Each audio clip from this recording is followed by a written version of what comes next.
राजकोषीय नीति पढ़ रहे हैं तो राजकोषीय नीति क्या है, व्यय क्या है, आगम क्या है, कर राजस्व क्या है, गैर कर राजस्व क्या है, विभिन्न प्रकार के घाटे क्या हैं, कराधान क्या है, अच्छे कराधान की विशेषताएं क्या हैं, या कराधान के सिद्धांत क्या हैं, कर के प्रकार क्या हैं। ये हमको थोड़ी सी बेसिक स्टेटिक्स डाटा है जो हमको पहले पता होना चाहिए। फिर इसमें जब हम थोड़ा सा एडिशनल डाटा हमारा जो रहता है उसको पुट करते हैं तो आपका जो है बहुत अच्छा होता है। ठीक है, चलिए स्टार्ट करते हैं। ठीक है, पहला क्वेश्चन आपका जो था गैर कर राजस्व। ठीक है, ये आपका 7 मार्कर में तक आ चुका है, ये वाला क्वेश्चन जो है आपका। तो 7 मार्कर के हिसाब से भी इसको तैयार करके रखना है। बाकी 7 मार्कर में इतना ही है, इसमें जो प्रमुख स्रोत है मतलब किसको हम गैर कर राजस्व प्राप्तियां बोलेंगे उनको हमको थोड़ा थोड़ा एक्सप्लेन कर देना है। जैसे लाभ लाभांश हमको कहाँ से प्राप्त होता है, सार्वजनिक क्षेत्र के जो उपक्रम है उनके माध्यम से जो लाभ प्राप्त होता है गवर्नमेंट को। ब्याज प्राप्तियां कहाँ से होती हैं, हम किसी को ऋण देते हैं तो उस पर जो ब्याज आता है उसको ब्याज प्राप्तियां बोला जाता है। ऐसे विभिन्न प्रकार के हम सर्विस चार्ज लगाते हैं या फी वसूलते हैं। पुलिस जो है न्यायालय में दंड या जुर्माने जो लगाए जाते हैं है ना, उनको जो शुल्क आता है, लाइसेंस शुल्क जो होता है, परमिट के लिए कुछ शुल्क दिए जाते हैं, वो आपके गैर कर राजस्व प्राप्तियों के अंतर्गत आते हैं। ठीक है, तो पहले बताना है क्या ये, तो सरकार द्वारा करों के अतिरिक्त जो अन्य स्रोतों से प्राप्त होने वाली आय है उसे हम गैर कर राजस्व प्राप्तियां बोलते हैं। ठीक है, और फिर उसके बाद हम उसके बाद स्रोत बता देंगे। और इम्पोर्टेंट क्या है, तो इम्पोर्टेंट ये है कि इसका यूज हम कहाँ करते हैं। ठीक है, या गवर्नमेंट के लिए है तो गवर्नमेंट कहाँ करती है, सार्वजनिक वित्त का प्रबंध करती है इसके माध्यम से ना। वित्त का प्रबंध करने का मतलब आय व्यय को मैनेज करती है, जितना सरकार खर्च कर रही है वो यहीं से आता है। ठीक है, सार्वजनिक सेवा विकास कार्यों के वित्त पोषण में सरकार इसका जो है प्रयोग करती है। ठीक है, जो भी योजना वगैरह होती है या सेवा प्रदान करना होता है उसमें। ठीक है, तो है क्या, उसके स्रोत क्या हैं, ये सबसे 2 इम्पोर्टेंट जो है सबसे प्रमुख इसके पॉइंट हैं।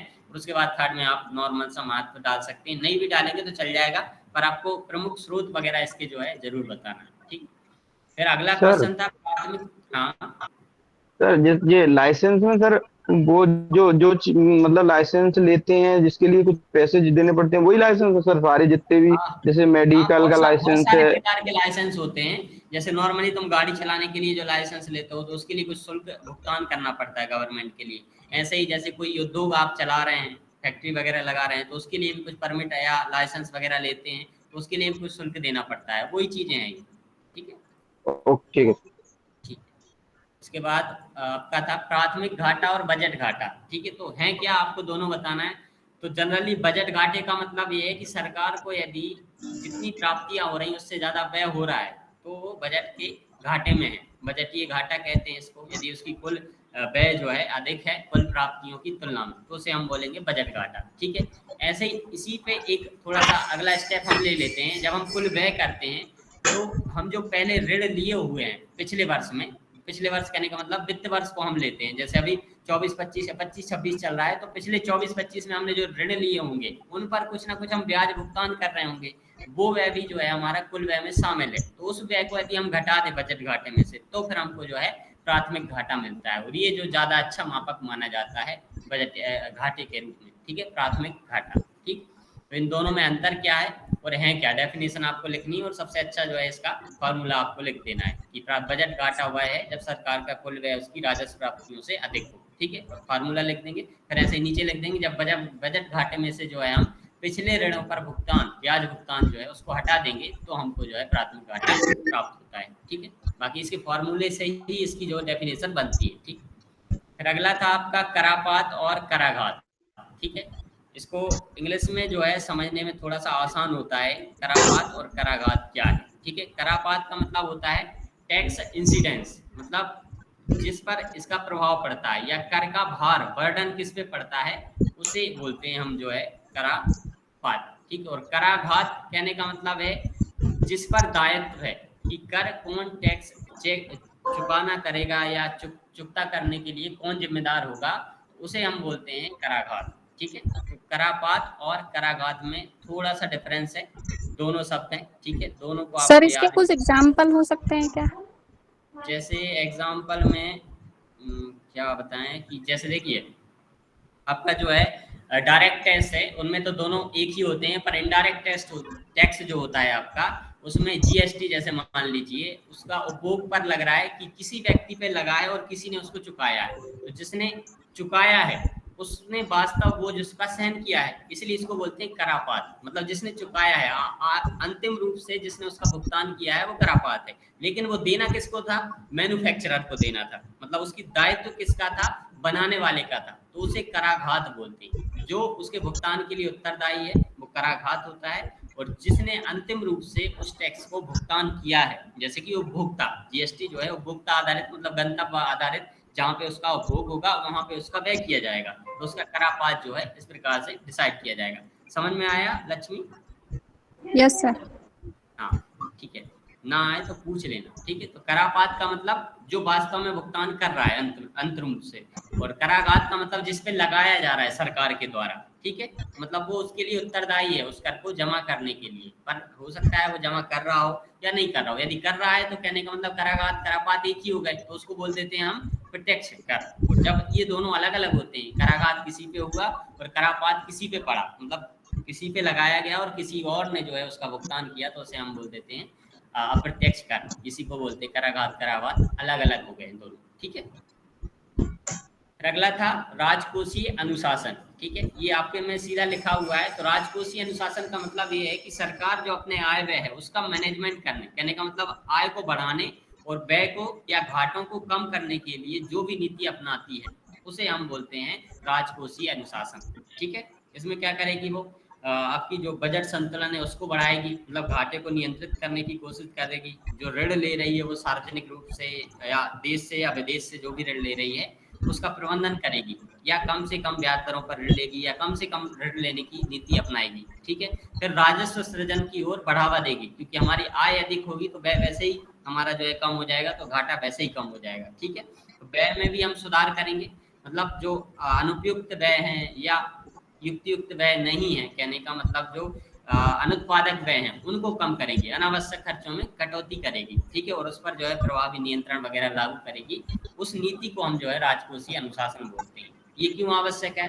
तो जो राजकोषीय जो नीति है उसका उद्देश्य वही इसका है, ये करता है कि आर्थिक स्थिरता बनी रहे, वित्तीय संतुलन बना रहे, और देश का जो है आर्थिक विकास जो है दीर्घकालिक रूप से सुनिश्चित हो सके, ठीक है।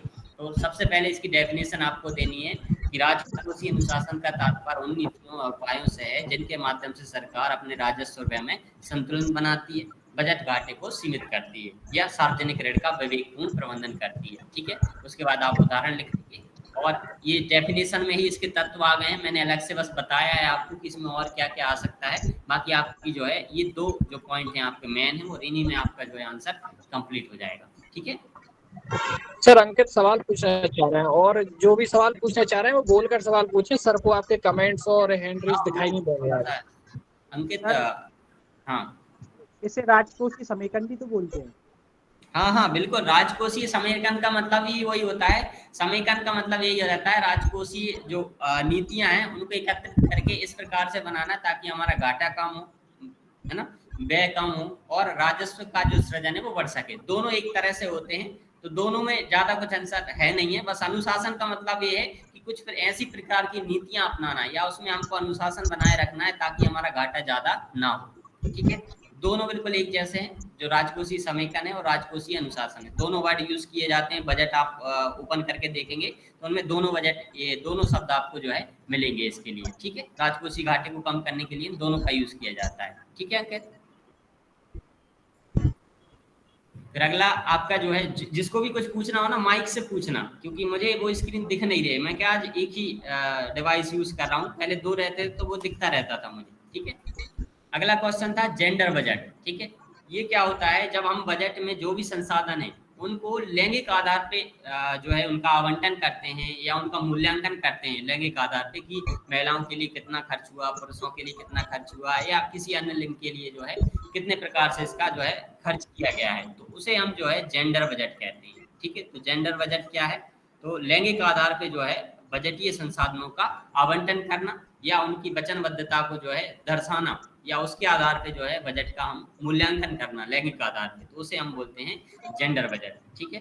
और इसमें क्या इसका उद्देश्य होता है कि सभी जो लैंगिक समानता वगैरह जो है उसको समान रूप से अवसर प्रदान करना, चाहे वो किसी भी लिंग का हो, और विशेष जरूरतों के अनुसार उनका वितरण करना, मतलब किस लिंग विशेष को क्या जरूरत है या उस हिसाब से उनको संसाधनों का आवंटन करना या उसका सरकार के प्रयासों का मूल्यांकन करना कि सरकार ने महिलाओं के ऊपर कितना खर्च किया है या किस प्रकार की योजनाओं में जो है सरकार ने खर्च किया है। तो ये जो है इसका उद्देश्य होता है। और इसका जब सबसे पहले जो है जेंडर बजटिंग जो है प्रारंभ हुई थी ऑस्ट्रेलिया में, और भारत में ये जो कॉन्सेप्ट है 2005-6 के बजट से ये लाया गया था। इसीलिए आप देखेंगे आर्थिक सर्वेक्षण या बजट में एक अलग जो है सामाजिक कल्याण जो होता है उसमें हर एक जैसे महिलाओं के लिए अलग से क्या किया गया है वो बताते हैं, ट्रांसजेंडर के लिए क्या किया गया है, और बाकी आर्थिक कल्याण के रूप में या सामाजिक कल्याण के रूप में बाकी लोगों के लिए क्या किया गया है। तो वो एक पूरा एक चैप्टर टाइप का इसमें होता है, ठीक है। उसमें भी विशेषकर महिलाओं को हमारे यहाँ पे फोकस किया जाता है, महिला और बच्चों के लिए, ठीक है। तो स्पेसिफाई इनके लिए क्या व्यय किया है सरकार ने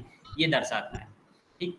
फिर अगला जो क्वेश्चन था आपका कर विवर्तन, ठीक, शिफ्टिंग साइज इसको बोलते हैं, ठीक है। वह क्रिया जिसके द्वारा कर का या तो कुल रूप से पूरी तरह से या आंशिक रूप से हम जो है उसका भार या चुकाने का जो स्थानांतरण वगैरह है या भार जो है कर दायित्व जो है एक व्यक्ति या फर्म से दूसरे व्यक्ति या फर्म पर कर देते हैं या स्थानांतरित कर देते हैं या टाल देते हैं, तो उसे हम क्या बोलते हैं, कर विवर्तन बोलते हैं। इसे हालांकि कानून अपराध नहीं माना जाता है। एक होता है कर अपवंचन, उसको माना जाता है, ठीक है। कर विवर्तन का मतलब इस प्रकार से आपकी आय को समायोजित कर लेना कि आप जो है उसके जो है कर से बचाव में आ जाए, मतलब उससे बच जाएं। आप जो देता है उसकी लिमिट वगैरह रहती है कि आप इतनी आय होगी तब आप ये कर देंगे, आपकी आय को आपने उस प्रकार से समायोजित कर लिया तो उससे आप बच जाएंगे, ये हो जाता है कर बचाव। और जब कर विवर्तन की बात आती है तो अपनी जो कर देता है वो किसी और पे थोप देना, इसको बोलते हैं आप कर विवर्तन। दोनों में हल्का सा अंतर है, ठीक है। इसमें क्या होता है, कर देने का दायित्व किसी व्यक्ति का होता है, परंतु एक कर चुकाने के दायित्व का हस्तांतरण है किसी अन्य व्यक्ति को करने में सफल हो जाता है, ठीक है। वो करने का प्रयत्न करता है और जब वह सफल हो जाता है तो उसे हम कर विवर्तन बोलते हैं, ठीक है। ये कानूनी अपराध नहीं। एग्जाम्पल ये है, अभी जैसे हम अप्रत्यक्ष कर की बात करते हैं ना, जैसे मान लीजिए आपको 100 रुपए कर देना था गवर्नमेंट को, ठीक है। तो आपने ना देके आपने वही कर किसी और को, जैसे आपने कोई प्रोडक्ट किसी और को बेचा और उसको दे दिया कि ये 100 रुपए का जो मेरे ऊपर आ रहा था वो यदि आप चुका देंगे, मतलब उनके माध्यम से आपने चुकाने के लिए पहुंचा दिया और उस व्यक्ति ने चुका दिया, तो इसको बोल देते हैं आप कर विवर्तन। कभी कभी ऐसा होता है कि पूरी तरह से ये कर देते हैं, जैसे 100 रुपए है तो 100 ही उन्होंने कर दिया, पर कभी कभी ऐसा होता है 50 जो है उसका मैन्युफैक्चरर चुका दे, मतलब 50% और 50% जो है उसका उपभोक्ता चुका दे, ठीक है। तो ये दोनों तरह से हो सकता है, मतलब कुछ मात्रा में भी हो सकता है या पूरी तरह से भी हो सकता है। और कुल मिलाकर ठीक है सर इसमें सर जैसे कि कोई लिमिट होती है कि सर 100 रुपए मतलब 50 रुपए से ज्यादा कर देना पड़ेगा, तो सर 100 रुपए कमाए तो 50-50 दो लोगों में डिवाइड कर लेगा और फिर बच जाएगा, तो सर ये भी इसी में आएगा सर? नहीं, वो एक थोड़ा सा अलग होता है, वो 50-50 जो होता है वो कर बचाव कहलाता है। मैं यही तो बता रहा था अभी, दो चीजें चलती हैं, एक कर विवर्तन चलता है, एक चलता है कर बचाव चलता है, और एक चलता है कर अपवंचन, ठीक है, ठीक। दो तीनों में थोड़ा सा अंतर होता है। अपवंचन एक आर्थिक अपराध है एक प्रकार से। अपवंचन का मतलब ये होता है कि कर हमको देना ही नहीं है, ठीक है, हम जो हमारी देता है हम दे ही नहीं रहे हैं उनको। लेकिन कर विवर्तन का मतलब हमारी जो देता है वो हम दे तो रहे हैं पर हम नहीं दे रहे हैं, किसी और के माध्यम से दिवा रहे हैं, ठीक है। जैसे मेरे ऊपर कोई कर है, मैंने वो कुछ उत्पाद वगैरह बनाया और उस पर जो कर लग रहा था मुझे देना था, पर मैंने वो उत्पाद जो है उसकी बाजार मूल्य में जोड़ दिया और आपके माध्यम से उसको चुकाना चाहा, ठीक है। तो ये हो गया कर विवर्तन, ठीक है जी सर। और कर बचाव का मतलब होता है हम अपनी आय को इस प्रकार से एडजस्ट कर लें कि जैसे गवर्नमेंट ने बोला कि 6 लाख आपकी आय है तो आपको जो है 10% आयकर देना पड़ेगा, लेकिन आपने वार्षिक आय की बात कर रहा हूँ, आपने अपनी आय को थोड़ा सा कम कर दिया, कैसे भी करके आपने दर्शा दिया कि हमारी आय इतनी कम है, ठीक है। तो आप जो है उस कर देयता से बच जाएंगे, पर वास्तविक रूप से आप उसमें आ रहे थे तो उसे बोल देते हैं कर बचाव। ये अपराध नहीं है, पर हमारी आय को इस प्रकार से समायोजित करना है, ठीक है। ऐसे ही कर विवर्तन भी अपराध नहीं है, लेकिन कर अपवंचन जो है अपराध, ठीक है। ये 3-4 जो शब्द हैं टैक्स के जो है संबंधित, इनको थोड़ा सा याद रखना, ठीक है। समझ में आया तीनों? किसी को कोई दिक्कत है इसमें ना? फिर अगला क्वेश्चन था आपका उपकर और अधिभार, सेस और क्या बोलते हैं इसको, उपकर को सरचार्ज, अधिभार को बोलते हैं सरचार्ज और उपकर को बोलते हैं सेस, ठीक है। सेस होता है कि किसी विशेष उद्देश्य को हमको प्राप्त करना है तो जो कर आधार है उस पर एक अतिरिक्त शुल्क लगाया जाता है, उसे हम बोलते हैं उपकर, ठीक है। किसी विशेष उद्देश्य की पूर्ति के लिए कर के साथ कर आधार पर लगाए जाने वाला अतिरिक्त कर, यहाँ पे लिख देना आप, यहाँ पे चूक गया हूँ मैं, ठीक है। अतिरिक्त शुल्क या अतिरिक्त कर जो होता है उसे हम क्या बोलते हैं, उपकर बोलते हैं। ठीक है, और इसकी खासियत है कि जिस उद्देश्य के लिए लगाया जा रहा है उसका उसी उद्देश्य के लिए पूर्ति के लिए जो है व्यय किया जाएगा। जैसे गवर्नमेंट जो है शिक्षा उपकर लगाती है, जैसे स्वच्छ भारत मिशन चलाया गया था तो एक नया कार्य चलाया गया था स्वच्छ भारत उपकर जिसको हम बोलते हैं। आप जब कहीं पे होटल वगैरह में खाना खाते हैं या कहीं कुछ खरीदते हैं तो वहाँ कुछ ना कुछ लिखा रहता है, आप देखना स्वच्छ भारत उपकर है, जो टैक्सेशन वाला जो बिल रहता है, सही से जो बिल बनाते हैं उसमें लिखा रहता है कितना कर किस पे लिया गया है। जैसे कृषि कल्याण के लिए जो पैसा जुटाती है गवर्नमेंट, वो कृषि कल्याण उपकर के माध्यम से जुटाती है। ठीक है, ये 1-2% जो भी शिक्षा पे लगता है कुछ उपकर। ठीक है, ऐसे ही अधिभार होता है, ये भी एक प्रकार का अतिरिक्त शुल्क है जो कर के ऊपर लगने वाला कर है। मतलब जितना आपका कर है उससे, जैसे एक एग्जाम्पल ये है कि आपकी आय जो है अभी एक चलता है ना कि इतनी % आय के ऊपर आपको जो है 10% आयकर देना पड़ेगा। ठीक है, जैसे अभी इसको 12 लाख ऐसा कुछ हो गया है पर जो है एनम करके हो गया है कि इतनी यदि आपकी कर है तो आपको 10% जो है उसका एक्स्ट्रा जो भी है 10%, 12 लाख का आप 10% निकालेंगे, वो अधिभार के रूप में गवर्नमेंट को आपको जमा करना पड़ेगा। तो ये जो है अधिभार है, ये कर के ऊपर लगाया जाता है। जनरली ये प्रत्यक्ष कर पे लगाया जाता है, जैसे उच्च आय वर्ग पे जो है आयकर लगाया जाता है, एक प्रकार के अधिभार। आयकर अधिभार है, आयकर तो देना पड़ता है, उसका 10% और देना पड़ता है यदि उसकी आय थोड़ी सी ज्यादा होती है। ठीक है, तो एक प्रकार का ये अधिभार या इसको सरचार्ज बोला जाता है। और उपकर ये होता है कि किसी विशेष उद्देश्य के लिए लगाया जाता है, ये भी एक प्रकार का जो है अतिरिक्त शुल्क है। दोनों एक प्रकार के अतिरिक्त शुल्क हैं, बस दोनों में अंतर ये है मामूली सा, उपकर किसी विशेष उद्देश्य के लिए लगाया जाता है और उसी में उसका व्यय किया जाता है उसी के लिए। ठीक है, और अधिभार जो है एक गणना दायित्व के रूप में इसको माना जाता है कि यदि इसके स्लैब से आप ऊपर आते हैं तो आपको 10% एक्स्ट्रा कर देना पड़ेगा। इस प्रकार से इसको जो है काउंट किया जाता है अधिभार। ठीक है, ये समझ में आए उपकर और अधिभार। फिर अगला है आपका कर।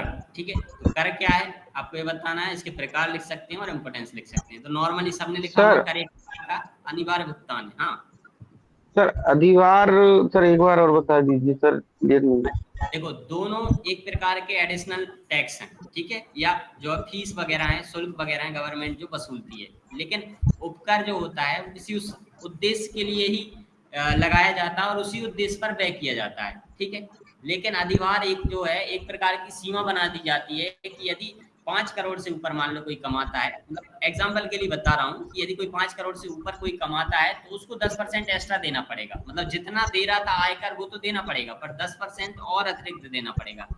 इसको बोलते हैं अधिभार। और इसका जो व्यय है सरकार अपने हिसाब से करती है, जरूरी नहीं किसी विशेष उद्देश्य के लिए करे। इसमें मतलब उद्देश्य को नहीं देखा जाता है अधिभार में, उपकर में जो है उद्देश्य को देखा जाता है। अब समझ में आया शिवेंद्र? हाँ सर। हाँ ठीक है। ठीक। फिर अगला क्वेश्चन था आपका कर। तो कर क्या है? एक प्रकार का अनिवार्य भुगतान है या शुल्क है जो सरकार द्वारा जो है वसूला जाता है। किसके मतलब व्यक्ति या व्यवसाय या फर्म या संस्था के माध्यम से ये जो है सरकार की जो सेवाएं हैं उनके बदले ये लिया जाता है, उनके वित्त पोषण के लिए लिया जाता है, सॉरी उनके वित्त पोषण के लिए जो है ये वसूला जाता है। तो मेनली आपको लिखना है कर क्या है। तो कर एक प्रकार का अनिवार्य भुगतान है जो सरकार सामाजिक उद्देश्यों की पूर्ति के लिए लगाती है। ठीक है, अब वो लगाती किस पे? व्यक्तियों पे लगा सकती है, व्यवसाय पे लगा सकती है, या किसी संस्था या फर्म पे भी लगा सकती है।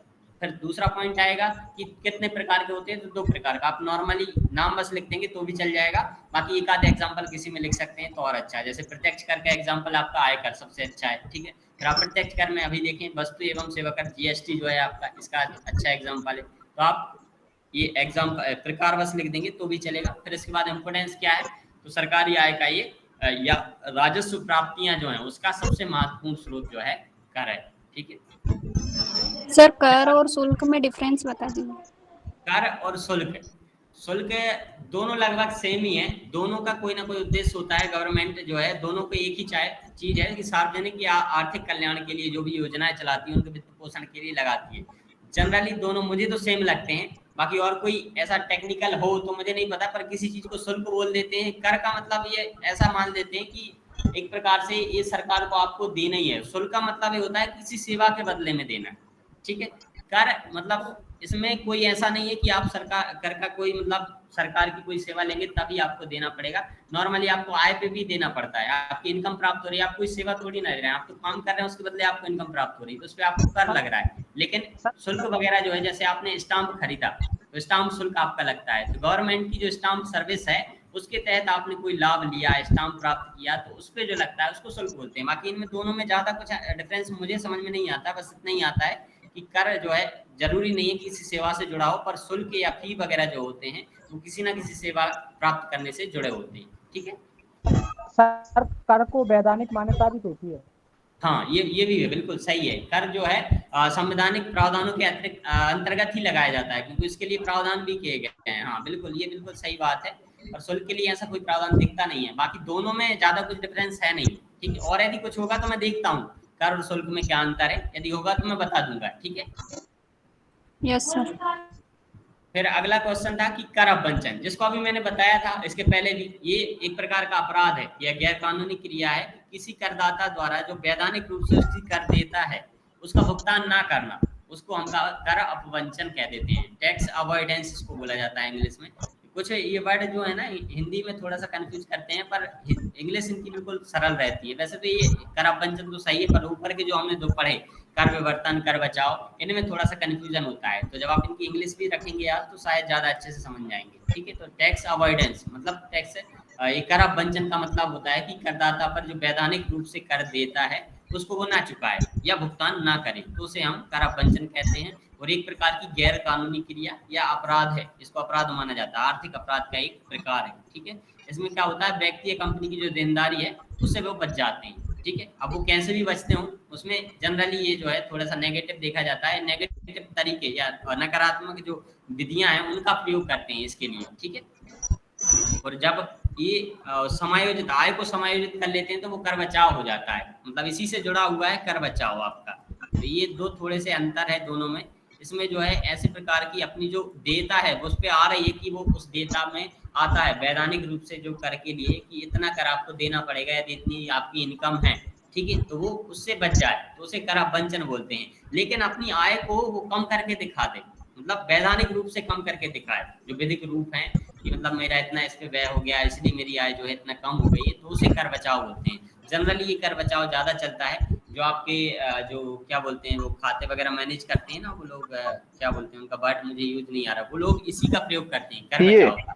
हाँ हाँ, CA chartered CA sir. Accountant होते हैं, वो इसी का प्रयोग करते हैं। चार्टेड अकाउंटेंट कर बचाव को देखते हैं, कर अपवंचन को नहीं करते वो लोग। कर अपवंचन जो है आर्थिक अपराध है, इसलिए कर बचाव के ओर जाते हैं और ऐसी विधियां अपनाते हैं जिससे वैधानिक रूप से वो कर देता से बच जाते हैं। ठीक है, एक प्रकार से वैधानिक रूप है और ये जो है अवैधानिक है या गैर कानूनी इसको माना जाता है। ठीक, फिर अगला क्वेश्चन था आपका लाफर वक्र या जो है लाफर कर्व क्या है। ठीक है, तो ये अमेरिकी अर्थशास्त्री थे लाफर, उनके द्वारा ये जो है प्रतिपादित किया गया था और उन्होंने राजस्व प्राप्ति और कर की दर इन दोनों के मध्य संबंध दर्शाया था। और उन्होंने बताया कि ये उल्टे यू आकार का होता है।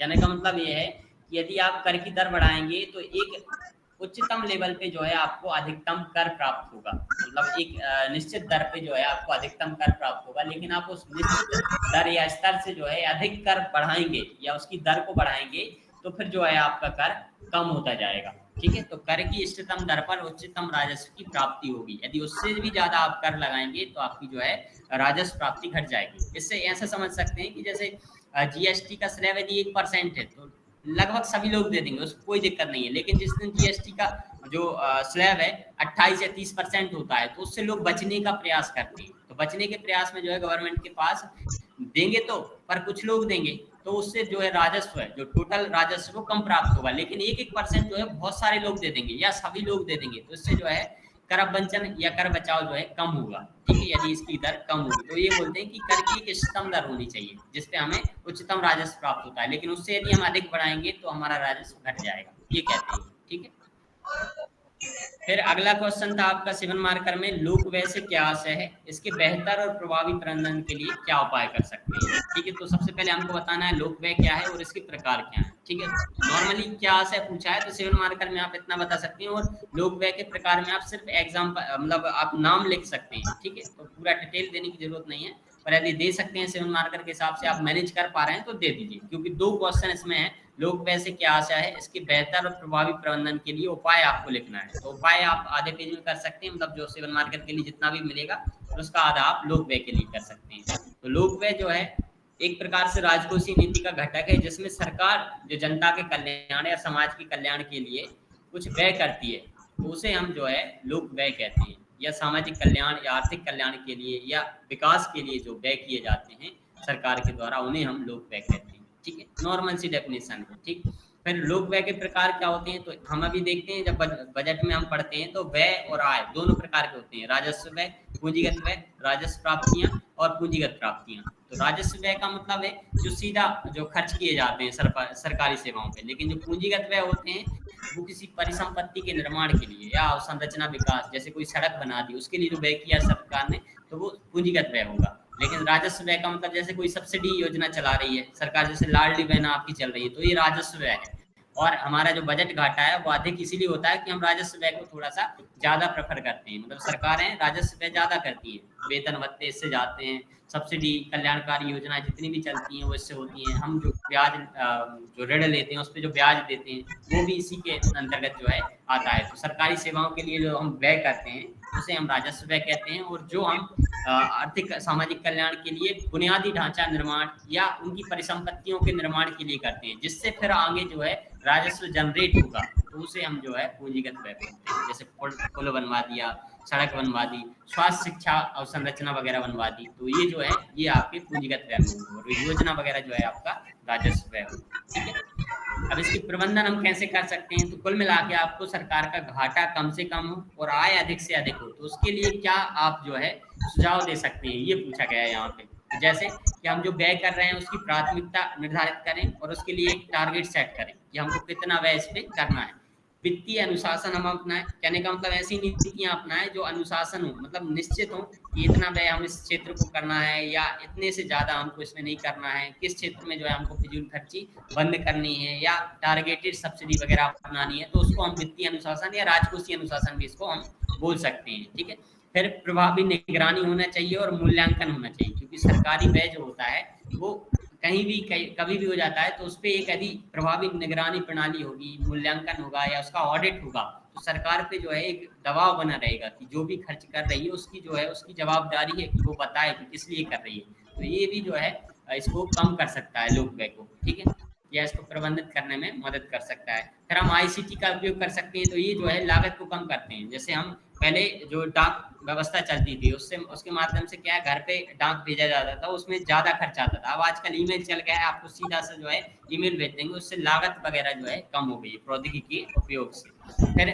जन जागरूकता, कहने का मतलब लोग इसके लिए जागरूक हों, मतलब कम पैसे लोग अपने पैसे की बचत करना सीखें, कहने का मतलब ये है इसमें जन भागीदारी के माध्यम से जन जागरूकता को बढ़ावा देना, ताकि वो अपना जो है खर्च वगैरह को नियंत्रित कर सकें। फिर व्यय की जो है प्रभावशीलता बढ़ाना, मतलब हम इसकी कहने का मतलब दक्षता को निर्धारित करना कि कम व्यय में जो है हम अधिक से अधिक जो है लाभ उसका प्राप्त कर सकें, इसे बोलते हैं व्यय की प्रभावशीलता का बढ़ाना। फिर केंद्र और राज्य कई बार होता है एक दूसरे में कोऑर्डिनेशन नहीं होता है, इसके कारण जो है एक ही योजना पे पता चला दोनों अलग अलग व्यय कर देते हैं। जैसे आपने एक बहुत अच्छा एग्जांपल इसका है कि आपने देखा होगा कोई नई सड़क बनी हुई है और 8-10 दिन बाद पता चला वो सड़क जो है उखाड़ के पाइपलाइन डाल रहे हैं वो लोग। तो डिपार्टमेंटों में या सेंट्रल स्टेट में जो है कोऑर्डिनेशन ना होने के कारण भी ऐसा फालतू जो है सरकार का पैसा चला जाता है। तो ये चीज जो है समन्वय यदि होगा तो बेहतर हो सकती है। ठीक है, फिर जो हम सब्सिडी दे रहे हैं वो लक्ष्य आधारित होना चाहिए, मतलब एक टारगेट किया जाए कि हमको वंचित वर्ग तक ही पहुंचाना है, तो उसी वर्ग को ये मिलना चाहिए। साथ में डीबीटी के माध्यम से मिलना चाहिए। पहले एक वो चलता था कि 100 रुपए निकला और 1 रुपए पहुंचा, तो अब वो नहीं होता है। 100 रुपए निकला है तो 100 रुपए ही जो है उस वर्ग को पहुंचना चाहिए जिसको हमने टारगेट किया है। तो इसको माध्यम से हम जो है इसको कम कर सकते हैं, जो हमारा सब्सिडी व्यय है उसकी लागत है उसको कम कर सकते हैं। ठीक है, साथ साथ जो संसाधन वगैरह है हमारे उनका हम प्रभावी रूप से प्रबंधन कर सकते हैं। और साथ में अब राजस्व व्यय ज्यादा होता है तो हम ये भी लिख सकते हैं यहाँ पे एक पॉइंट कि हम जो है पूंजीगत व्यय को ज्यादा बढ़ावा देना चाहिए, क्योंकि पूंजीगत व्यय जो है आपके लिए आगे चल के जो है राजस्व का सृजन करेगा। जैसे सरकार ने सड़क बना दी तो उसका लोग बहुत सारे यूज करेंगे सड़क के लिए, फिर सरकार जो है शुल्क वसूलती है। ठीक है, NHAI के माध्यम से जो आपके जो टोल टैक्स वगैरह रहते हैं उसके माध्यम से, तो सरकार को उससे आय प्राप्त होगी। तो कहने का मतलब पूंजीगत व्यय को बढ़ावा देना चाहिए और राजस्व व्यय को कम करना चाहिए या युक्त बनाना जाना चाहिए, मतलब जो आवश्यक व्यय हैं वही किए जाने चाहिए। तो ऐसे करके आप जो है आपके 5-6 जो है आपके सुझाव दे सकते हैं और 3-4 लाइन में आपका जो है इतना आ जाएगा, तो आपका जो 7 मार्कर कंप्लीट हो जाएगा। ठीक है, फिर अगला था हीनार्थ प्रबंधन और क्राउडिंग आउट इफेक्ट, ये क्या है, ठीक है। तो ये दोनों जो है आपके राजकोषीय प्रबंधन या उसी का जो इफेक्ट है उससे संबंधित है, उसका क्या प्रभाव पड़ता है। सबसे पहले 2 क्वेश्चन है, तो दोनों को अलग अलग आप डिफाइन कर सकते हैं। तो हीनार्थ प्रबंधन क्या है, तो जब सरकार को राजस्व घाटा होता है या बजट घाटा होता है तो सरकार उसे पूरा करती है, ठीक है। अब वो पूरा कैसे करती है, या तो क्या करेगी, वो हमारे खुद के देश से या उसके बाजार से जो ऋण ले लेगी, या फिर विदेशी ऋण ले लेगी, विदेशी किसी देश से या संस्था से, या फिर कहीं से सहायता प्राप्त करेगी, ठीक है। और सबसे लास्ट ऑप्शन उसका होता है कि अब भाई कहीं से नहीं मिल रहा है ऋण, ठीक है, सहायता नहीं मिल रही है, तो फिर वो भारतीय रिजर्व बैंक को सरकार बोलती है कि आप जो है नए नोट और सिक्के छाप दीजिए हमारे लिए, ठीक है। तो ये जो है हीनार्थ प्रबंधन कहलाता है। तो सरकार जिन भी स्रोतों के माध्यम से अपने बजटीय घाटे या राजकोषीय घाटे को पूरा करने का प्रयास करती है उसे हम हीनार्थ प्रबंधन कहते हैं। और इसी के लिए एक वर्ड चलता है घाटे की वित्त व्यवस्था। सरकार क्या करती है, हमेशा अपने जो बजट होता है उसको घाटे के रूप में दर्शाती है, कि सरकार हमेशा ये दर्शाना चाहती है कि उसने जो है व्यय ज्यादा किया है, मतलब वो जनता के प्रति ज्यादा प्रतिबद्ध है, ये दर्शाने के लिए। इसीलिए इसके लिए एक वर्ड यूज किया जाता है, घाटे की वित्त व्यवस्था, ठीक है। अब इसके उपकरण क्या है, अभी मैंने आपको बताया, ऋण ले सकती है, चाहे वो आंतरिक हो या बाह्य हो, या सहायता प्राप्त कर सकती है, या फिर नए नोट सिक्कों का निर्गमन कर सकती है, ठीक है। अब इसका परिणाम क्या होता है, अब हीनार्थ प्रबंधन के दोनों प्रकार से परिणाम होते हैं। एक तो तात्कालिक जो है वित्तीय आवश्यकता तो इससे पूरी होती है, पर हमने जो राजकोषीय अनुशासन अपनाया है वो बिगड़ता है इससे। हम मुद्रास्फीति के जो लक्ष्य रखे हैं वो भी इससे जो है बिगड़ते हैं कहीं ना कहीं, क्योंकि इसमें जो है बाजार में तरलता, जैसे नए नोट हमने लिए हैं या कहीं से नोट लेके आए हैं हम या ऋण लेके आए हैं, तो उसके लिए हमको व्यय भी तो करना पड़ेगा, उसको चुकाना भी पड़ेगा, ब्याज भी देना पड़ेगा, और वो चीज जब बाजार में जाएगी तरलता बढ़ेगी, इससे मुद्रास्फीति बढ़ेगी। तो ये मुद्रास्फीति अनुशासन जो है वो हमारा बिगड़ेगा, राजकोषीय अनुशासन हमारा बिगड़ेगा, क्योंकि ऋण लेंगे तो हम विदेशों पर निर्भरता बढ़ेगी, देश के ऋण में बोझ, ऋण का जो बोझ है वो हम पे बढ़ेगा। अब जब हमारी ऋण बोझ ज्यादा होता है किसी देश पे, तो जो क्रेडिट एजेंसियां होती है वो हर देश की क्रेडिट जो रेटिंग होती है उसको कम कर देती है, ठीक है। तो क्रेडिट रेटिंग जब कम होती है तो जो निवेशक हैं विदेशी वो हमारे यहाँ निवेश करना बंद कर देंगे या कम कर देंगे। इससे क्या होगा, हमारे यहाँ पूंजी का निर्माण कम हो जाएगा। तो ठीक है, ये परिणाम है इसका। और इसको जो है 1997 में समाप्त कर दिया गया था। विशेषकर जो है आप जो है भारतीय रिजर्व बैंक नए नोट नहीं छापती है, ठीक है। अब वो पुराने नोट्स खत्म करके नए नोट छाप सकती है, पर एकदम से नए नोट जो है बाजार में नहीं लाती है। और इसकी जगह हमने एक वर्ड अपनाया, अर्थोपाय अग्रिम, ठीक है। इसका मतलब क्या है, कोई बताएगा मुझे, अर्थोपाय अग्रिम क्या होता है?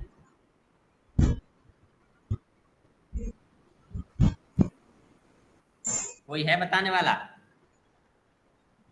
अंकित यादव, शिवेंद्र, तुम लोग? नहीं सर, पता नहीं सर मैंने। अरे सर यार, पहली बार सुना है। तुम लोग ना तो कुलदीप सर से सही पढ़े हो कहने का मतलब, और ना ही तुम हमारे ग्रुप में सही से पढ़े हो। मैंने ये 1-2 दिन पहले मुझे याद है मैंने पूरा डाला था अर्थोपाय अग्रिम पे, एक पूरा चैप्टर ही आपके लिए जो डाला था। आप लोगों ने पढ़ा नहीं है इसका मतलब। अर्थोपाय अग्रिम का मतलब ये होता है कि जो घाटे हुए हैं उसको पूरा करने के लिए आरबीआई जो भी है ऋण वगैरह जो है प्रदान करती है, चाहे वो राज्य सरकार हो चाहे वो केंद्र सरकार हो, इन दोनों को जो है कुछ ऋण वगैरह प्रदान करती है आरबीआई। वो कहती है आप ना विदेश से ऋण लीजिए ना कहीं और से ऋण लीजिए, हम आपको जो है कुछ समय के लिए अल्पकालिक ऋण की सुविधा जो है प्रदान करेंगे, उसे बोलते हैं अर्थोपाय अग्रिम, ठीक है। वो नए नोट नहीं छापेगी, पर उसके पास जो भी उसका कोष वगैरह रिजर्व वगैरह है उसमें से कुछ मात्रा में ऋण जो है घाटे को पूरा करने के लिए सरकार को देती है, ठीक है। इसे बोलते हैं अर्थोपाय अग्रिम, ठीक है। इसके भी टाइप होते हैं। अब आप लोग का काम है, आप जाएंगे ग्रुप में और मैंने जो कंटेंट सेक्शन में मेंस में डाला है उसको एक बार पढ़ेंगे, अर्थोपाय अग्रिम, ठीक है। ये चीजें तो मतलब बहुत ही बुरा है कि मतलब आपको डाला जा रहा है, सब कुछ उसमें भेजा जा रहा है, फिर भी आप लोग नहीं पढ़ रहे हैं। मैंने इसीलिए पूछा इसको, मुझे लग रहा था कि आप लोगों में कुछ ने तो पढ़ा होगा पर एक ने भी नहीं पढ़ा है, हद है। अरे सर, क्या हेलो सर, वो इकोनॉमिक सर्वे, एमपी का इकोनॉमिक सर्वे पढ़ रहे थे, तो बाकी अभी 2-4 दिन से जो कंटेंट डाला ना वो उस पर ध्यान नहीं दिया अभी। अरे तो सब यूनिट चलाना है। और मैंने पहले भी बोला था कि मुश्किल से एक यूनिट जितना आपको टॉपिक दिया जाता है ना वो 2 घंटे का है मुश्किल से, और दिन भर में 3 टॉपिक आपके चल रहे हैं। मान लीजिए 4 भी चल रहे हैं तो 4 दूनी 8 आपका होता है, 8 घंटे आप दे सकते हैं और 2 घंटे आपकी क्लास के लिए या लिखने के लिए दे सकते हैं। तो मुश्किल से 10 घंटे हो रहे हैं, और 10 घंटे तो पढ़ना ही पड़ेगा, मेंस यदि देना है हमको, और मेंस अभी है 10 से 12 घंटे तक हमको पढ़ना पड़ेगा अभी, क्योंकि बिल्कुल टाइम कम है। ठीक है, इतना तो हमको करना पड़ेगा अंकित, जैसे भी हो थोड़ा सा मैनेज करो और कोशिश करो पढ़ने की, क्योंकि बिना पढ़े लिखेंगे तो वो उससे उतना ज्यादा अच्छा आउटपुट नहीं निकलेगा। फिर अगला था आपका इसी में क्राउडिंग आउट इफेक्ट। ठीक है, तो ये जब होता है कि सरकार जो है विस्तारवादी राजकोषीय नीति अपनाती है, तो उससे जो है सरकारी व्यय को बढ़ा देती है। जब सरकारी व्यय बढ़ता है तो निजी निवेशक हैं या निजी जो व्यय है वो घटने लगता है। वो क्यों घटता है कि जब सरकार व्यय बढ़ाएगी तो उसकी पूर्ति के लिए सरकार क्या करती है, अपने ब्याज दरों को बढ़ा देती है, ताकि उसको जो है ज्यादा राजस्व प्राप्त हो सके। ठीक है, जो बैंकों की ब्याज दर है उनको बढ़ा देगी, ताकि उनके पास जो है ज्यादा पैसा जो है पहुंच सके, इकट्ठा हो सके, क्योंकि मुद्रास्फीति या तरलता जो है बाजार में ज्यादा हो जाती है सरकार जब व्यय बढ़ाती है। तो इससे जो है बढ़ी हुई ब्याज दरों के कारण निजी निवेशक जो है अपने व्यय करने में कमी कर देते हैं, क्योंकि सरकार ज्यादा भूमिका निभा रही है तो निजी जो क्षेत्र की भूमिका है वो अपने आप कम होने लगती है। इसे हम बोलते हैं क्राउडिंग आउट इफेक्ट। ठीक है, या क्राउडिंग आउट प्रभाव इसको कहते हैं। जब बढ़ी हुई ब्याज दरों के कारण निजी निवेश या व्यय में कमी आती है, उसे हम क्राउडिंग आउट इफेक्ट कहते हैं। और ये क्यों होता है कि सरकार विस्तारवादी राजकोषीय नीति अपना रही है। विस्तारवादी का मतलब ये है सरकारी खर्च में वृद्धि कर रही है। ठीक है, और जब ये होगा तो फिर ब्याज दरें जो है बैंकों की बढ़ाई जाएंगी, मतलब मुद्रास्फीति को नियंत्रित करने के लिए, और उसका प्रभाव जो है निजी निवेशकों पर पड़ता है, क्योंकि जब ब्याज दरें बढ़ाई जाती हैं तो उनको लोन जो है मिलना वो मुश्किल हो जाता है, या उसकी लागत जो है बढ़ जाती है। इसीलिए निजी निवेशक जो है कोई नया उद्योग नहीं चालू करना चाहते, या निवेश को जो है कम करने लगते हैं। ठीक है, ब्याज दरों के कारण जो है इन पर नकारात्मक रूप से प्रभाव पड़ता है, इसलिए वो जो है उसकी लागत बढ़ जाती है उनके निवेश की, इसलिए वो निवेश को कम कर देते हैं। इसे बोलते हैं क्राउडिंग आउट इफेक्ट। ठीक है, इसको 3 टॉपिक में बांट दिया, बाकी ये पूरा जो है समझा दिया आपको कि ये है क्या, इसका कारण क्या है, और इससे क्या क्या परिणाम जो है निकलते हैं। ठीक है, अब इसे कम करने के लिए सरकार क्या कर रही है, तो निजी क्षेत्र को बढ़ावा दे रही है, जिसमें हम सबसे पहले पढ़ते हैं कि पीपीपी, पब्लिक प्राइवेट पार्टनरशिप जो है उसके माध्यम से जो है सरकार जो है सार्वजनिक निजी भागीदारी को बढ़ावा दे रही है। ठीक है, विभिन्न परियोजनाओं को जो है निजी क्षेत्र की सहभागिता के साथ लागू कर रही है। ठीक, फिर अगला क्वेश्चन था कि करारोपण की विधियां समझाइए। ये क्वेश्चन आ चुका है आपका, कभी पीएससी में भी कई बार आ चुका है ये। ठीक है, और ये हर एक विधि जो है 2 मार्कर के हिसाब से पूछी जा सकती है। ठीक है, तो इसमें आपको विधियां समझाना था, तो नॉर्मली वैसे भी लिख सकते हैं आप हेडिंग डाल के, बाकी ऐसे लिखेंगे तो भी और अच्छा बात है कि 2-2 3-3 लाइन में आप उसको एक्सप्लेन करेंगे, मतलब कौन सी टैक्सेशन विधि है, उसके अंतर्गत क्या होता है, और एक अच्छा उसका तरीका है कि आप उसमें छोटा सा ग्राफ ऐड कर दें। ठीक है, ये आपके जो है आंसर में कम से कम ज़्यादा नहीं तो 1 नंबर की वृद्धि जरूर कर देगा। जिसने ये जो है टैक्स के लिए जो वक्र वगैरह ये नहीं बनाए हुए कर्व ग्राफ वगैरह, वो नॉर्मली आप बना सकते हैं ना, कि एक साइड आपको आय बता दी, एक साइड पे आपने कर दर बता दी। तो जैसे प्रगतिशील या प्रोग्रेसिव टैक्सेशन है, इसमें क्या होता है, आय के बढ़ने के साथ साथ कर बढ़ता है, तो इसको आपने सीधा सा दर्शा दिया। इस सीधे तीर के साथ जैसे जैसे आय बढ़ रही है वैसे वैसे हमारी कर की दर बढ़ती जाएगी। ठीक है, और इसका जो वास्तविक भार है वो अमीर वर्ग पे पड़ता है, इसलिए ये जो है सामाजिक न्याय पर संचालित होता है। ठीक है, फिर प्रतिगामी कर प्रणाली क्या होती है, इसमें रिग्रेसिव इसको बोलते हैं। इसमें उल्टा होता है कि कर की दर जो है आय में वृद्धि के साथ घटती जाती है, मतलब जिसकी आय कम है उस पर ज्यादा कर लगेगा, तो इसका जो वर्ग या प्रभाव है वो सबसे ज्यादा किस पे पड़ेगा, गरीब वर्ग में पड़ेगा, मतलब गरीब वर्ग को इसको पे करना पड़ेगा। ठीक है, ये अच्छी नहीं मानी जाती है बिल्कुल। हमारे यहाँ पे जो है जनरली प्रगतिशील कर प्रणाली या सभी के यहाँ जो है इसको ज्यादा अच्छा माना जाता है, प्रोग्रेसिव। ठीक है, फिर एक होती है अनुपातिक, ये समानता के सिद्धांत पे आधारित है। इसका मतलब सभी पे समान भार पड़ेगा, मतलब कर की दर जो है बिल्कुल एक निश्चित दर रहेगी, आपकी आय से उसमें जो है परिवर्तन नहीं होगा, एक समान चलती रहेगी। इसको बोलते हैं अनुपातिक कर प्रणाली। फिर एक होती है अवक्रमिक कर प्रणाली, ये जो आपकी प्रगतिशील प्रोग्रेसिव है और अनुपातिक है, इस दोनों का मिक्सचर है एक प्रकार से। इसमें क्या होता है, पहले तो आय वृद्धि के साथ साथ जो है आपकी जो कर बढ़ती है, कर का दर जो है बढ़ता है, टैक्स रेट जो है आपकी बढ़ती है, लेकिन एक निश्चित आय के बाद ये जो है एक निश्चित हो जाती है आपकी कर की दर की। जैसे मान लीजिए 5 करोड़ यदि आपकी आय हो गई है, तो उसमें जो है आपकी दर फिर कर की दर जो है 30% ही रहेगी, उससे ज़्यादा नहीं होगी, भले ही आपकी 10 करोड़ हो जाए, 20 करोड़ हो जाए, 5 करोड़ तक वो टैक्सेशन लगा दिए। 5 करोड़ तक जो है 5, 10 ऐसे करके बढ़ेगी, लेकिन 5 करोड़ जब आपकी पहुंच जाएगी तो 5 करोड़ के बाद फिर हमेशा 30% ही जो है स्थिर रहेगी। तो इस प्रकार की जो कर प्रणाली है उसको हम अवक्रमिक बोलते हैं। ठीक है, तो ये जो है आपको इस प्रकार से बताना है, और इतने में जो आपको 7 मार्क का जो भी मैक्सिमम होता है वो मिल जाएगा। फिर अगला था कि वस्तु एवं सेवा कर पर लेख लिखिए। तो ये क्वेश्चन ऐसा है कि जिसको मुझे लगता है कि ज़्यादा कुछ बताने की जरूरत है नहीं है, ठीक है। टैक्स है, उसके बारे में आपको जानकारी होनी चाहिए, बाकी ये इसकी विशेषता है जिनको हम थोड़ा सा समझ सकते हैं, बाकी इसमें समझने जैसा कुछ है नहीं है। इसके इफेक्ट क्या होंगे वो आपकी इसकी विशेषताओं से समझ सकते हैं, ठीक है। जैसे ये जो है कब लागू हुआ, किस प्रकार से लागू किया गया है, तो ये तो इंट्रो आप लिख ही देंगे। फिर इसके 3 प्रकार से इसको लागू किया जाता है, एक होता है केंद्रीय, ठीक है, एक होता है राज्य, या इसको यूटी के लिए यूटी बोल देते हैं पर राज्य जनरली चलता है। फिर एक होता है एकीकृत जो दोनों के लिए वसूला जाता है, ठीक है। तो ये 3 प्रकार इसके चलते हैं। हाँ, कोई कुछ पूछना चाह रहा है? नहीं पूछना है किसी को? ठीक है। तो जीएसटी की विशेषताएं क्या है? तो सबसे पहले ये अप्रत्यक्ष कर है, कहने का मतलब स्थानांतरण होता है, मतलब कर, करापात और कराघात अलग अलग होता है, ठीक है। वो भोग पर लगता है, इसलिए इसको बोलते हैं गंतव्य आधारित कर, मतलब जहां जा रहा है या जिस स्टेट या जिस व्यक्ति के पास ये जाता है अंतिम उपभोग पर जो है ये लगाया जाता है, मतलब जिस व्यक्ति ने उस वस्तु का यूज किया है, सेवा को लिया है, उसके द्वारा ये चुकाया जाएगा, ठीक है। फिर एकल एवं व्यापक कर है। एकल कहने का मतलब बहुत सारे करों को एक समाहित करता है, और व्यापक मतलब इसके अंदर बहुत सारे, मतलब एकीकृत कर है। कुल मिला के ये आप एक वर्ड इसके लिए यूज कर सकते हैं कि एकीकृत कर है। इसमें 17 केंद्रीय और 22 जो राज्य स्तरीय कर पहले से चल रहे थे उन सभी को जो है इसमें शामिल किया गया है। फिर विविधता युक्त इसके कर स्लैब है, मतलब 0%, 5%, 12, 18 और 28, ये इसकी स्लैब वगैरह चलते हैं, ठीक है।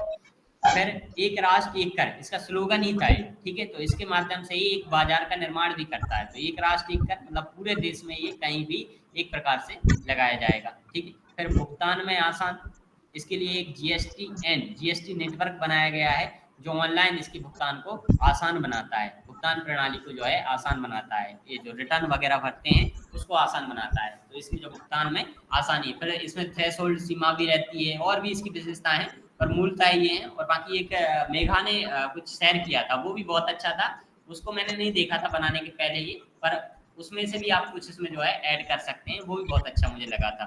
किसी मिनिस्ट्री का है, फाइनेंस मिनिस्ट्री का, बहुत अच्छा आर्टिकल है, उसको एक बार आप पढ़ेंगे जरूर, ठीक है। अब इसके जीएसटी के लाभ क्या हैं?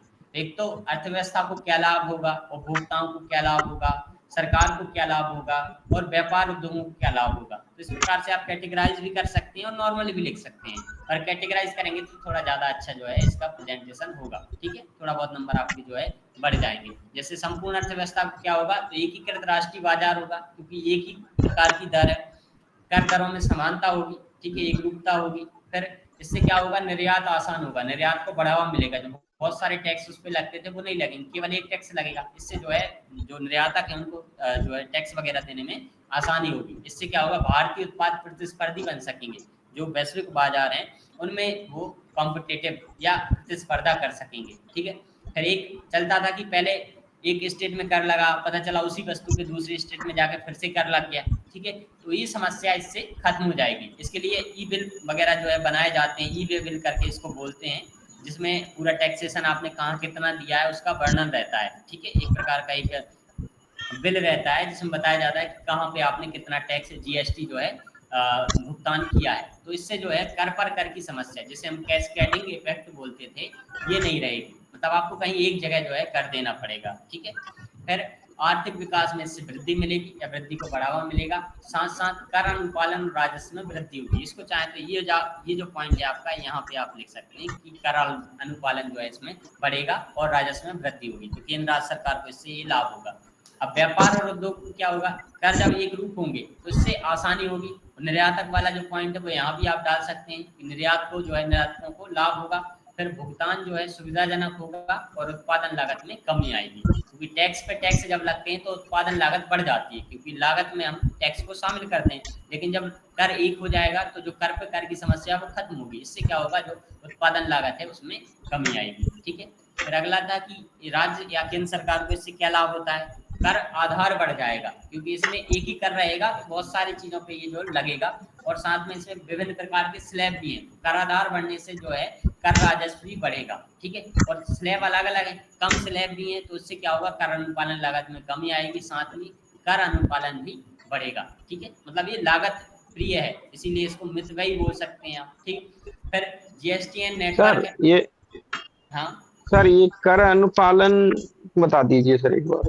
कर अनुपालन का मतलब ये होता है कर चुकाना जो होता है, मतलब आपके जो देता है उसको आप आसानी से चुका सकेंगे, गवर्नमेंट को जो है कर पहुंचा सकेंगे बिना किसी दिक्कत के, उसे बोलते हैं कर अनुपालन। ठीक है, मतलब कर से संबंधित जो भी प्रबंधन है उसमें सुधार आएगा और लोग जो है आसानी से कर का भुगतान कर सकेंगे, इसीलिए बोला गया कि कर लागत में कमी आएगी।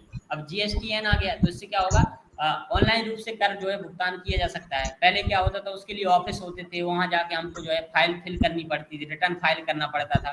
तो अब ये चीजें नहीं होगी। तो जब हम कोई ऑफिस रखेंगे तो उसके लिए स्टाफ रखना पड़ेगा, रेंट पे जो है ऑफिस लेना पड़ेगा, तो ये जो लागत है वो कम हो जाएगी। इसलिए बोलते हैं कर अनुपालन लागत कम हो जाएगी और कर अनुपालन में जो है वृद्धि हो जाएगी। मतलब लोग ज्यादा से ज्यादा अनुपालन तकनीक आपने उसमें एथिक्स में पढ़ा होगा ना, कि लोगों को कोई बात मनवाना, तो कर देने के लिए लोगों को मनवाना जो है वो आसान हो जाएगा, इसलिए राजस्व में इससे वृद्धि होगी। ठीक है, ठीक है सर। और जीएसटीएन ये अभी बताया कि प्रशासन आसान हो जाएगा और प्रबंधन में भी आसान होगा, क्योंकि इसमें ऑनलाइन रूप से इसको जो है मैनेज किया जा सकता है। ठीक है,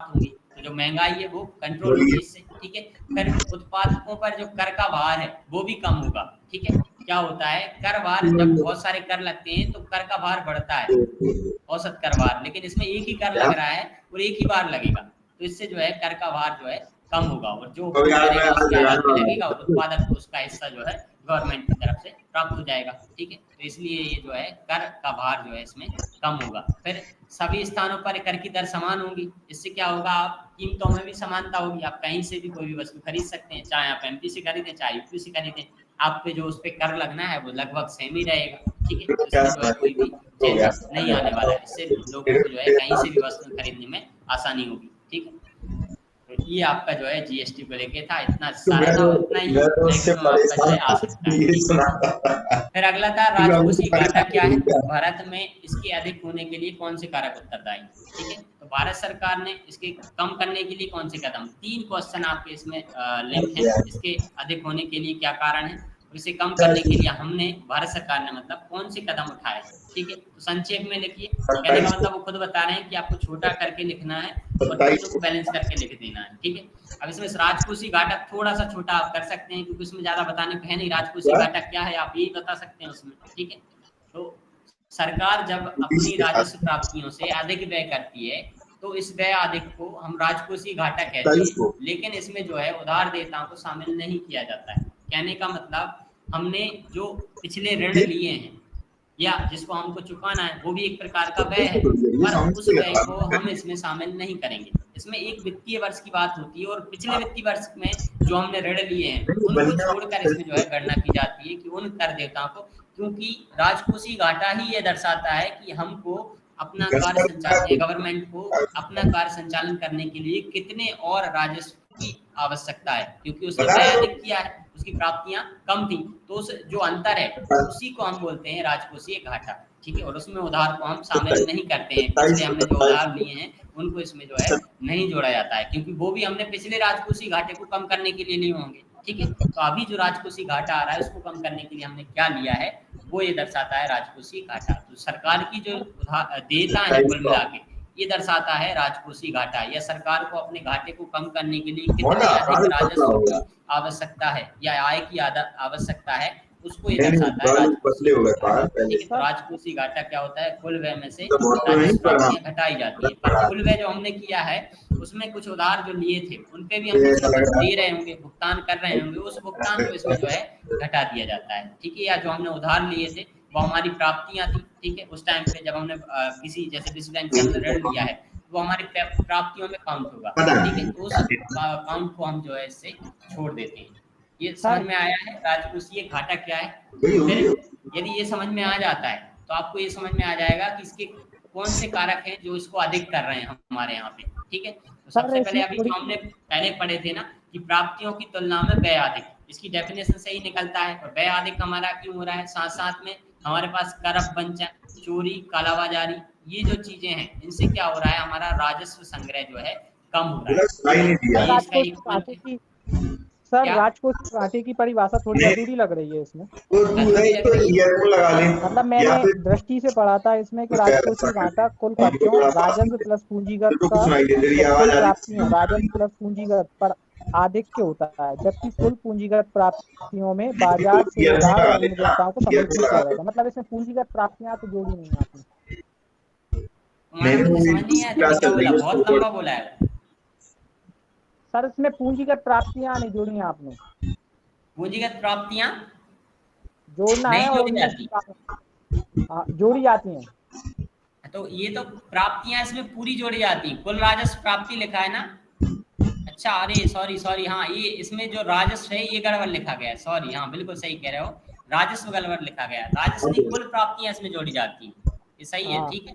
ये वर्ड जो है इसमें गड़बड़ यूज हो गया है, बिल्कुल सही बोल रहे हो, सही बोल रहे हो, ठीक है, क्योंकि इसमें कुल व्यय और कुल प्राप्तियों की बात होती है, ना कि राजस्व की। गैर कर राजस्व भी तो होता है सरकार को जो प्राप्त होता है, ठीक है, बिल्कुल सही है, हाँ ये बिल्कुल करेक्ट कर लेना, इसको करेक्ट करके और डाल देना। राजस्व और पूंजीगत और राजस्व दोनों शामिल होती है ना सर इसमें? हाँ, कुल व्यय चाहे वो पूंजीगत हो चाहे राजस्व व्यय हो, उन दोनों को शामिल करते हैं इसमें, ठीक है। और उनमें से कुल प्राप्तियां जो चाहे वो राजस्व प्राप्तियां हो या गैर कर राजस्व प्राप्तियां, उन दोनों को इसमें से घटाया जाता है। बस उसमें जो हम उधार वगैरह लेते हैं वो भी एक प्रकार की हमारी प्राप्ति हो जाती है कि हमने कुछ पूर्ति करने के लिए हमने उधार लिया है, तो उस उधार को जो है इसमें से हटा दिया जाता है और उसको छोड़ के इसमें काउंट किया जाता है, कहने का मतलब ये, ठीक है।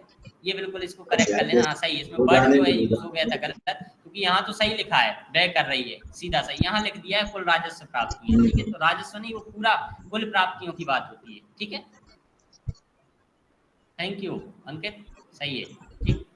फिर अगला जो आपका पॉइंट है कि इसके कारण कौन कौन से हैं उत्तरदायी, तो पहला जो है हमारा राजस्व संग्रह कम है, क्यों कम है, कर वंचन है, चोरी है, कालाबाजारी आदि इसमें देखने को मिलती है। दूसरा, हमारी राजस्व व्यय अधिक है, पूंजीगत व्यय की तुलना में हम राजस्व व्यय को अधिक करते हैं। इससे क्या होता है कि हमारी जो आगे आने वाली आय है वो कम हो जाती है, क्योंकि हम जो सरकारी कल्याणकारी योजना है उन पे ज्यादा व्यय कर रहे हैं, जबकि हमको करना चाहिए क्या, इंफ्रास्ट्रक्चर निर्माण पे, कि हमारी सड़क बनेगी तो उससे भी हमको आगे चल के आय प्राप्त होगी, तो वो जो है विकासात्मक व्यय होता है। तो हम सरकार जो है गैर विकासात्मक व्यय ज्यादा करती है, कहने का मतलब राजस्व व्यय ज्यादा करती है, ठीक है। तो इसके लिए एक डाटा हमने यहाँ पे दिया है कि जो 2024 है इसके दौरान राज्यों से जो राजस्व व्यय है 12% की वार्षिक वृद्धि हुई है उसमें, कहने का मतलब राजस्व व्यय को हम ज्यादा वरीयता दे रहे हैं। हालांकि अब सरकार जो है पूंजीगत व्यय की ओर बढ़ रही है, पर जो योजनाएं वगैरह चल रही हैं जिनको आप फ्रीबीज बोलते हैं, जैसे लाडली लक्ष्मी योजना, लाडली बहना योजना, स्पेशली लाडली लक्ष्मी योजना बहुत अच्छी योजना है, और लाडली बहना योजना, लाडली मैया योजना बहुत सारे स्टेट में चल रही है ना, ये जो है फ्रीबीज ही है एक टाइप की। जैसे किसान सम्मान निधि, ये एक प्रकार का फ्रीबीज ही होता है, पर वो उद्देश्य के हिसाब से चेंज हो जाता है, इसलिए हम उनको फ्रीबीज नहीं बोल सकते, पर उनका उद्देश्य यही है वोट बैंक को कवर करना। इसलिए इन चीजों में जो है ये राजस्व व्यय बढ़ता है और हमारा पूंजीगत व्यय कम रहता है, ठीक। फिर इसके बाद उच्च सब्सिडी व्यय और देनदारियां, हम सब्सिडी भी ज्यादा देते हैं, ठीक है, तो इससे सरकार का व्यय बढ़ता है। साथ साथ देनदारियां भी हमारी ज्यादा हैं, जैसे आप किसी से कुछ लेते हैं तो उसके लिए कुछ चुकाना पड़ेगा, ब्याज भी देना पड़ेगा, कहीं से आपने ऋण लिया है तो उस ऋण को तो देना पड़ेगा, पर उसके साथ ब्याज भी देना पड़ेगा, तो ये देनदारियां हमारी ज्यादा है। एक जो है डाटा बताता है कि सब्सिडी हमारी 25.7% बढ़ी है, और जबकि हमारी देनदारियां 10.4% बढ़ी है एक साल के अंदर राज्यों के अंतर्गत। ये आपका आर्थिक सर्वेक्षण का डाटा है अभी का, ठीक है। फिर इसके बाद अत्यधिक ऋण और उस पर ब्याज का भुगतान, जो भी हमने ऋण लिया है उस पर जो है ब्याज दे रहे हैं, ये अभी आप जब देखा होगा तो बजट में दो चीज आती है, कहाँ से हमने प्राप्त किया और कहाँ पे व्यय किया। तो जब हम व्यय करते हैं तो उसमें सबसे बड़ा हिस्सा जो है ब्याज पर भुगतान के रूप में जाता है, क्योंकि हमने इतना ज्यादा ऋण लेके रखा है, कठोर शर्तों पे लेके रखा है, तो उसमें ब्याज हमको ज्यादा देना पड़ता है। तो हमारे जो सरकारी व्यय है उसमें सबसे बड़ा हिस्सा जो है ये ऋणों पर ब्याज भुगतान, ये जो है दर्शाता है कि हमारा जो है राजकोषीय घाटा अधिक होगा। फिर इसके साथ साथ हमारा राजकोषीय घाटा क्यों अधिक होगा, तो इसको आप थोड़ा सा ऐसे करके आप जो है प्रेजेंटेशन के रूप में जो है ऐसे बता दें। मुझे क्या बनाने में बहुत टाइम लगता है, टाइम बड़ी मुश्किल से बनाते हैं, इसलिए थोड़ा सा ये कम रहता है, नहीं तो प्रेजेंटेशन और अच्छा हो सकता है। इसमें जो है आप ऐसे लिखते हैं कच्चे तेल की मूल्य वृद्धि या हमारा बढ़ता हुआ आयात, ठीक है। फिर विकासात्मक व्यय की जगह हम कल्याणकारी योजनाओं पर अधिक व्यय कर रहे हैं, ये इसी में आ जाएगा, चाहे तो आप नहीं लिखें। फिर वैश्विक आर्थिक परिदृश्य भी है, कभी कभी जो है अन्य देशों की मुद्रास्फीति या नीतियां जो है हमारे जो व्यय को है प्रभावित करती हैं। अभी वहाँ पे महंगाई हो गई है तो हम लोगों को ज्यादा विदेशी मुद्रा देके आयात करना पड़ेगा, इसलिए थोड़ा सा हमारा जो है राजकोषीय बढ़ जाता है। ठीक है, फिर आपदाएं वगैरह होती हैं या जो भी राजनीतिक संकट है, जैसे अभी ट्रम्प वार चल रहा है ना, टैरिफ वार चल रहा है, तो उसके कारण भी जो है हमारे जो है व्यापार प्रभावित होता है, जिससे हमारा राजकोषीय घाटा भी बढ़ता है। ठीक है, फिर साथ साथ हमारे पास जो व्यय कर रहे हैं उनमें हम प्राथमिकताओं का निर्धारण नहीं कर पा रहे हैं या कम कर पा रहे हैं, और खर्चों का जो है अनुचित प्रबंधन है। हम जो है विकासात्मक व्यय की जगह जो गैर विकासात्मक व्यय है उसको ज्यादा बढ़ावा दे रहे हैं, तो हमारी जो प्राथमिकता है वो गलत दिशा में सेट है, कहने का मतलब ये है। ठीक है, फिर मुफ्त योजनाओं का प्रचलन, जिसका भी हम बात कर रहे थे, एग्रीकल्चर इसको बोला जाता है। ठीक है, या फ्रीबीज बोलते हैं। ठीक है, साथ साथ हमारा रक्षा व्यय भी जो है बढ़ रहा है, रक्षा बजट भी हमारा जो है निरंतर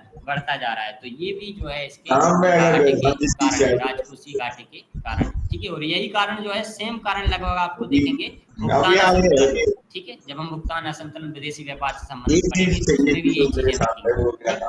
फिर इसके लिए भारत सरकार ने क्या कदम उठाए?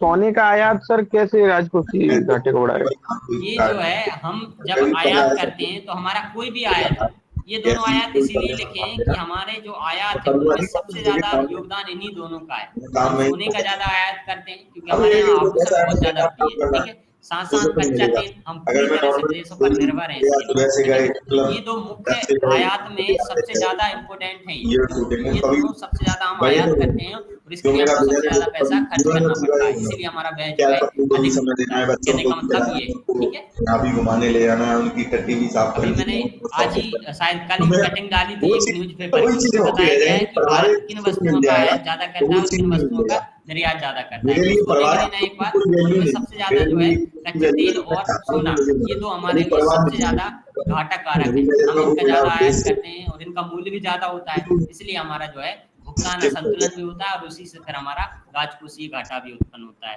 ठीक है, इसके कम करने के लिए क्या उपाय कर रहे हैं? तो हम राजकोषीय समेकन अपना रहे हैं, कहने का मतलब अनुशासन अपना रहे हैं, जिसके तहत हमने एक एक्ट लागू किया है, राजकोषीय उत्तरदायित्व एवं बजट प्रबंधन अधिनियम। ये अधिनियम के बारे में भी थोड़ा सा सीवन मार्कर के हिसाब से तैयार करके रखना, इसको पढ़ लेना एक बार, सर्च करोगे। इसमें भी क्या है, घाटे के लक्ष्य रखे गए हैं कि हम कितना राजस्व व्यय करेंगे, हम ऋणों में कितनी कमी करेंगे, या किस प्रकार की हम जो है इसके लिए नीति अपनाएंगे। वो राजकोषीय समेकन का ये सबसे अच्छा एग्जाम्पल है आपका एक्ट, FRBM एक्ट। ठीक है, फिर हमने कर सुधार किए और कराधान में सुधार किए, जैसे हमने GST को क्रियान्वित किया है। ठीक है, कर चूक को कम करने के लिए और कर संग्रहण में बढ़ावा देने के लिए जो भी कदम उठाए जा सकते हैं वो हम उठा रहे हैं। जैसे कि GST के क्रियान्वयन से ये कहीं ना बहुत सारी चीजें जो है आसान हुई है, जैसे इसके भुगतान में आसानी हो गई है, रिटर्न फाइल करने में आसानी, क्योंकि नेटवर्क हो गया है, इसकी लागत कम गई है, जो कर वसूली की लागत है वो कम हो गई है, तो इससे क्या होगा, कर राजस्व बढ़ेगा और साथ में कर आधार भी बढ़ रहा है तो पैसे ही बढ़ेगा। ठीक है, फिर हमने वित्तीय अनुशासन भी अपनाया और घाटों को प्रबंध भी किया है। कैसे किया है? जैसे सरकार निरंतर जो है गैर उत्पादक व्ययों में कटौती कर रही है, सिवाय जो है इलेक्शन ईयर के। ठीक है, भूमिगत व्यय को लगातार हम बढ़ावा दे रहे हैं। साथ में गवर्नमेंट ने एक नीति अपनाई है कि जो भी हमारे ऑयल रेट हैं या पेट्रोल डीजल के जो रेट हैं वो बाजार के द्वारा निर्धारित होंगे, सरकार उन पे जो है सब्सिडी नहीं देती है या उनको निर्धारित नहीं करती है। साथ साथ एक चीज और है जो आप लोगों के लिए नुकसानदायक है, आप लोगों के लिए नुकसानदायक कि सरकार निरंतर सार्वजनिक क्षेत्र की नौकरियों में कटौती कर रही है, क्योंकि इसमें जो है सरकार को वेतन भत्ते देना पड़ते हैं, तो इसीलिए सरकार का व्यय बढ़ता है। सरकार इसको थोड़ा सा कम करने की ओर देख रही है, और इसको आप देख भी सकते हैं, चाहे आप निजीकरण का बढ़ता चलन देखते हो, बहुत सारे डिपार्टमेंट अब निजी क्षेत्र की ओर बढ़ रहे हैं।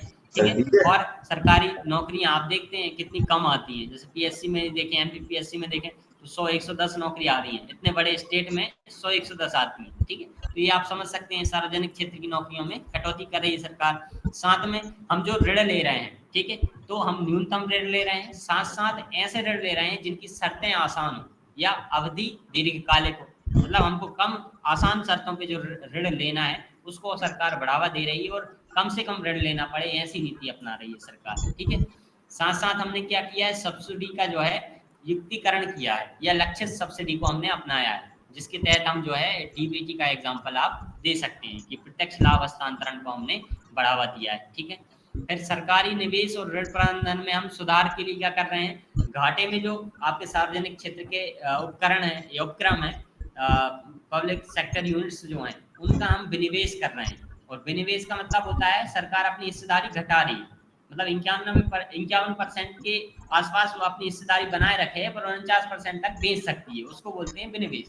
और जब ये जो है हिस्सेदारी अपनी सरकार 51% से कम कर ले, मतलब उसमें निजी क्षेत्र की हिस्सेदारी ज्यादा हो जाए, जैसे 51% निजी क्षेत्र की हो गई और 49% सार्वजनिक क्षेत्र की है, तो उसे हम निजीकरण बोलते हैं। ठीक है, तो विनिवेश और निजीकरण विनिवेश जो है निजीकरण का पहला चरण है। ठीक है, जिसको हम बढ़ावा देते हैं आगे निजीकरण के रूप में। ठीक, फिर सार्वजनिक क्षेत्र में सुधार के लिए क्या कर रहे हैं, सरकार की जो ऋण संरचना है उसको हम सुधार रहे हैं, और जो हमारे घाटे हो रहे हैं उसको कम करने की नीति वगैरह जो है अपना रहे हैं, राजकोषीय समेकन आप जिसको बोल सकते हैं। ठीक है,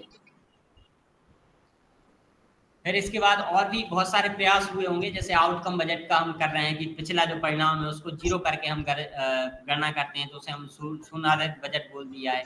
सरकार की कितनी प्राप्तियां हुई हैं उस पर जो है उसकी उपलब्धियों का हम मूल्यांकन करते हैं, या परिणाम क्या निकले हैं उसको हम आउटकम बजट बोल देते हैं। सरकार ने जितने व्यय किए हैं उसका परिणाम क्या निकला है, उससे क्या क्या लाभ हुए हैं, उसके आधार पर जो है हम बजट को देख रहे हैं। तो ये जो प्रयास हैं राजकोषीय घाटे को कम करने के लिए अपनाए जा रहे हैं। ठीक है, इन्हीं प्रयासों के चलते जो है हमारा राजकोषीय घाटा कम भी होने का है। ठीक है, जैसे राजकोषीय घाटा जो 2023-24 में 5.8% था, फिर 24-25 में 4.8% रहा, और अभी जो आगे रहने वाला है उसका अनुमान है 4.4% तक रहने का अनुमान है। ये इकोनॉमिक सर्वे का डाटा है आपका, बिल्कुल लेटेस्ट है, आप इसको जैसे का तैसा जो है आपका लिख के आ सकते हैं। इकोनॉमिक सर्वे 2024-25 के नाम से जो अभी आया है 25 में, ठीक है, उसका ये डाटा है। ठीक, इसके बाद ये तो एडिशनल क्वेश्चन हमने दे दिए थे, आप एक बार पढ़ लेना, लगभग वही क्वेश्चन है, इसमें समझाने वाला ऐसा कुछ नहीं। ये क्वेश्चन आया हुआ था पिछले साल 7 मार्कर में, एक क्वेश्चन पूछा गया था, इसलिए इसका मॉडल आंसर कोशिश की है बनाने की। ठीक है, इसमें कोई किसी को डाउट हो तो पूछ ले, फिर हम थोड़ा सा नेक्स्ट टेस्ट देखते हैं और देखते हैं कितना डिस्कस कर सकते हैं। किसी को कोई डाउट है, कुछ पूछना हो? सलोनी मैडम आप बहुत लेट आई हैं आज।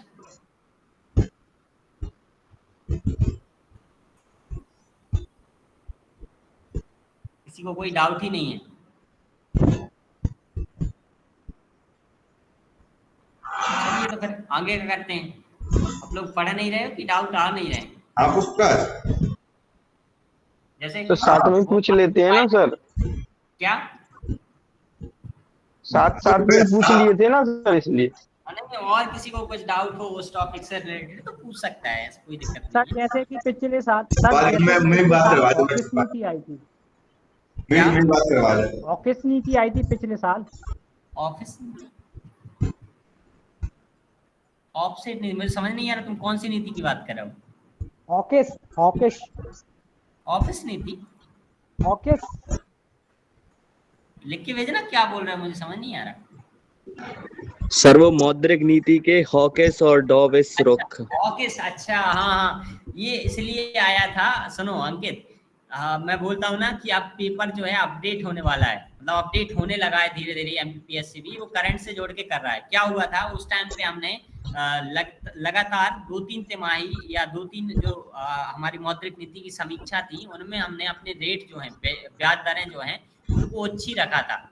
ठीक है, उनमें कमी नहीं की थी, बल्कि उनमें हमने थोड़ा बहुत 0.25 बढ़ा था। उस टाइम गर्मियों की बात है, लास्ट ईयर की, तो बढ़ा हुआ था। तो उस टाइम एक वर्ड प्रचलन में आया था कि हॉकिश मौद्रिक नीति। इसका मतलब ये होता है कि हम अपनी ब्याज दरों को हमेशा उच्च बनाना चाहते हैं, या एक निश्चित स्तर पे जो है बनाए रखना चाहते हैं, मतलब उनमें वृद्धि करना चाहते हैं, तो उसे हम बोलते हैं हॉकिश मौद्रिक नीति। मतलब वो टर्म उस टाइम पे अखबारों में प्रचलित था, इसलिए उसको पूछ लिया था, और उसका मतलब सिंपल सा ये